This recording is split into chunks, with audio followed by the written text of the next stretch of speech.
Hello student, hi, this is Pallavi. So today we are going to start our new chapter problem of deficient demand and excess demand. So सबसे पहले हम start करेंगे some essential concept, जिसमें सबसे पहले है हमारा full employment equilibrium and under employment equilibrium. तो ये दो कंसेप्ट पढ़ने से पहले मैं आपको एक एग्जाम्पल कराती हूँ. सो देखो एग्जाम्पल में क्या है, लेट्स सपोज कि हमारे पास इकोनॉमी में रिसोर्सेज हैं कितने 100 मशीन्स. ठीक है कि हमारी इकोनॉमी में 100 मशीन्स हैं. ठीक है, दैट इज हम यही मान के चलेंगे कि उससे ज्यादा नहीं, इकोनॉमी में सिर्फ 100 मशीन है जो कि क्या कर रही है, प्रोडक्शन कर रही है.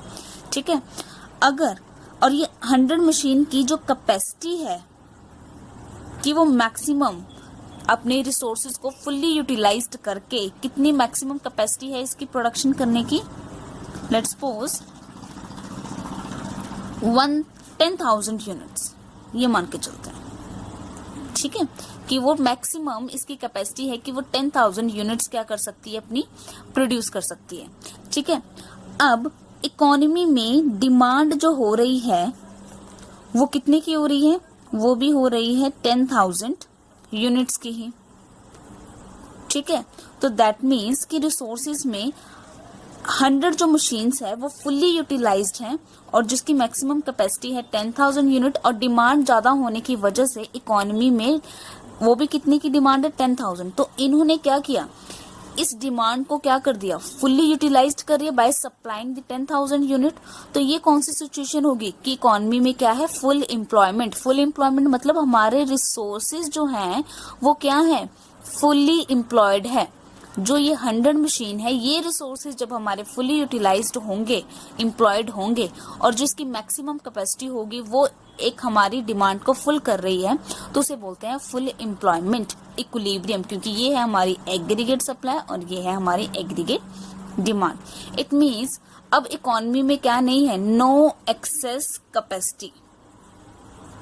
अगर हमारी डिमांड फिर भी इकोनॉमी में अगर हमारी मनी फ्लो बहुत ज्यादा हो जाता है तो डिमांड पता ही है आपको, तो अगर हमारी डिमांड हो जाती है 11,000 से, ठीक है ना, लेकिन हमारे पास रिसोर्सेज कितने हैं 100 और जिसकी मैक्सिमम कैपेसिटी कितनी है 10,000.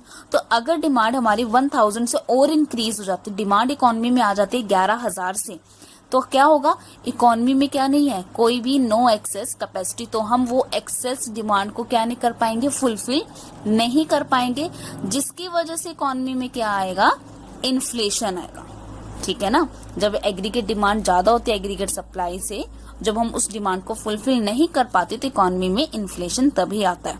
तो that means full employment equilibrium क्या है, जब इकोनॉमी के जितने भी रिसोर्सेज हैं वो फुल्ली एम्प्लॉयड हैं, ठीक है, और वो हमारी डिमांड को फुलफिल कर रहे हैं, तो इस सिचुएशन को बोलते हैं फुल एम्प्लॉयमेंट इक्विलिब्रियम. और अंडर एम्प्लॉयमेंट इक्विलिब्रियम डिमांड की कम होने की वजह से, डिमांड कम होने की वजह से, डिमांड इकोनॉमी में है सिर्फ 8,000 यूनिट्स की. ठीक है, अब हम सप्लाई भी कितनी करेंगे इकोनॉमी में, 8,000 यूनिट ही क्या करेंगे, ये हमारी सिचुएशन नंबर 2 है. 8,000 यूनिट की ही हम क्या करेंगे, सप्लाई करेंगे. अब 100 मशीन को एम्प्लॉयड करने में जो हमारी मैक्सिमम कैपेसिटी है वो 10,000 यूनिट, लेकिन अब डिमांड ही अगर 8,000 की हो रही है तो प्रोड्यूसर प्रोड्यूस भी कितनी करेगा, सिर्फ 8,000 यूनिट ही प्रोड्यूस करेगा. दैट मीन्स उसको सिर्फ 80 मशीन्स एम्प्लॉयड करने की क्या है, जरूरत है.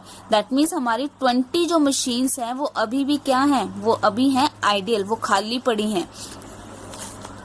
ठीक है, वो हमारी क्या है, आइडियल है, क्योंकि डिमांड अगर कम है तो प्रोड्यूसर प्रोड्यूस भी कम करेगा. अगर प्रोड्यूसर प्रोड्यूस करे कम करेगा, दैट मीन्स वो एम्प्लॉयमेंट भी कम जनरेट करेगा. 80 मशीन एम्प्लॉयड करेगा, 20 एक्सेस प्रोडक्शन क्यों करेगा. ठीक है, तो जो ये सिचुएशन है ये है हमारी अंडर एम्प्लॉयमेंट इक्विलिब्रियम, क्योंकि हमारी इकोनॉमी के जो रिसोर्सेज हैं वो फुल्ली यूटिलाइज्ड नहीं है.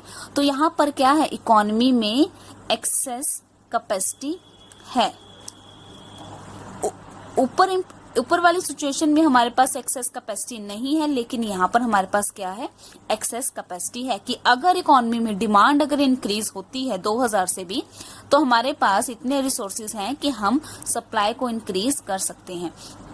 तो यही दो कंसेप्ट अब आपको समझ में आएंगे कि फुल एम्प्लॉयमेंट इक्विलिब्रियम क्या है, कि it refer to that situation in the economy when the aggregate supply equals to aggregate demand और saving is equal to investment along with the fuller utilisation of resources. Fuller utilization याद रखो कि वो कौन सी 100 machine की, सिर्फ एक assumption थी कि मान लो इकोनॉमी में सिर्फ 100 ही मशीन है, ठीक है, so that there is a no excess capacity और अनएम्प्लॉयमेंट इन द इकोनॉमी। मतलब कोई भी मशीन अनएम्प्लॉयड नहीं है, 100 की 100 मशीन एम्प्लॉयड है।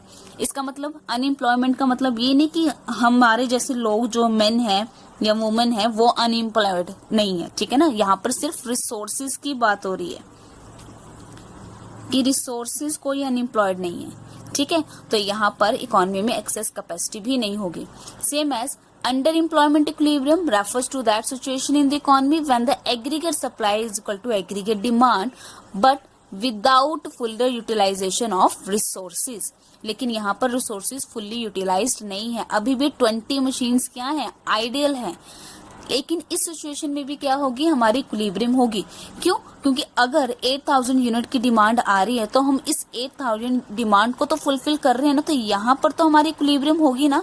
8000 यूनिट से 8000 यूनिट से तो हमारी इक्विलिब्रियम होगी। So there is a under utilisation so there is a unutilization or capacity or the excess capacity in the economy कि इकोनॉमी में अभी भी excess capacity है। even a state of equilibrium, चाहे इकोनॉमी में क्या है, इक्विलिब्रियम की स्टेट है।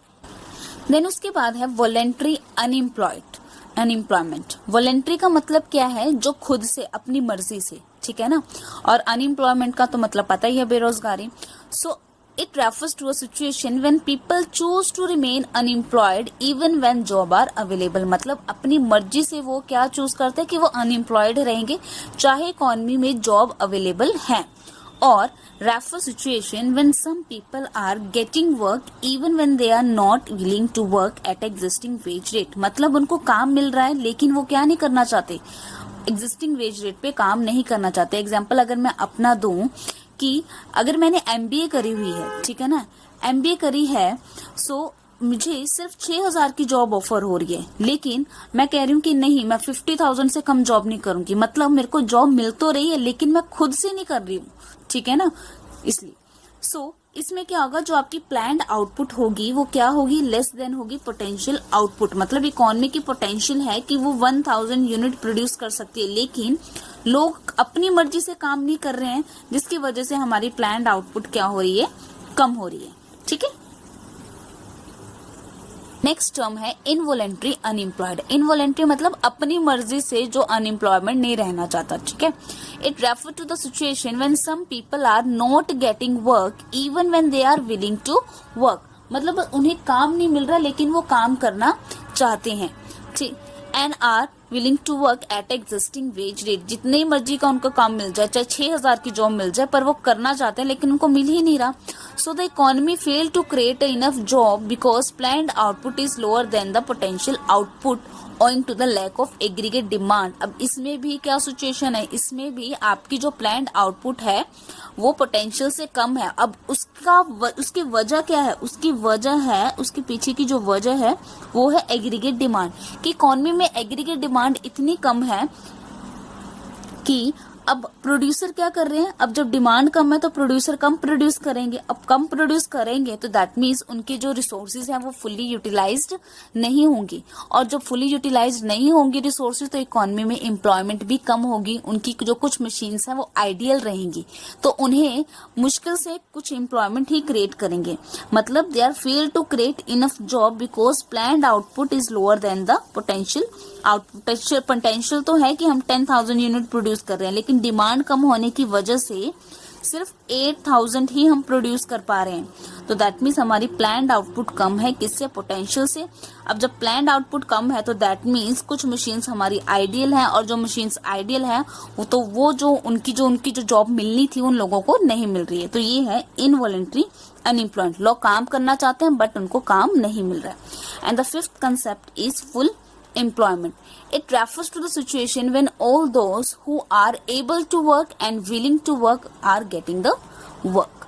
ठीक है, जो काम करना चाहते हैं, जो विलिंगली हैं, ठीक है ना, और एग्जिस्टिंग वेज रेट पे काम करना भी चाहते हैं, उनको काम मिल रहा है, उसको बोलते हैं फुल एम्प्लॉयमेंट। सो आज के लेक्चर में हमने क्या किया, फुल एम्प्लॉयमेंट इक्विलिब्रियम, ठीक है, under employment equilibrium, voluntary unemployment, involuntary unemployment and full employment. ये आपके 2 मार्क्स के अकॉर्डिंगली आपका जो बनता है, ये डेफिनेशन या फिर मीनिंग आ जाएगा, define the full employment equilibrium and so on. So एक बार रिवीजन कर लेते हैं कि फुल एम्प्लॉयमेंट क्या है। It is a situation when the aggregate demand equals to aggregate supply along with the fuller utilisation of resources and economy has no excess capacity. Under employment with the situation when the economy is in equilibrium without fuller utilization of resources, but here there is a excess capacity. Voluntary refers to situation when people choose to remain unemployment even the jobs are available, and the involuntary में क्या होगा, it refers to situation when some people are not getting work even when they are willing to work at existing wage rate। ठीक है, तो इस situation में economy fail to create enough jobs, ठीक है। एंड फुल एम्प्लॉयमेंट, यहाँ पर ये सिचुएशन है, all those who are able to work, willing to work at existing wage rate are getting the work. So thanks for watching this video, stay tuned.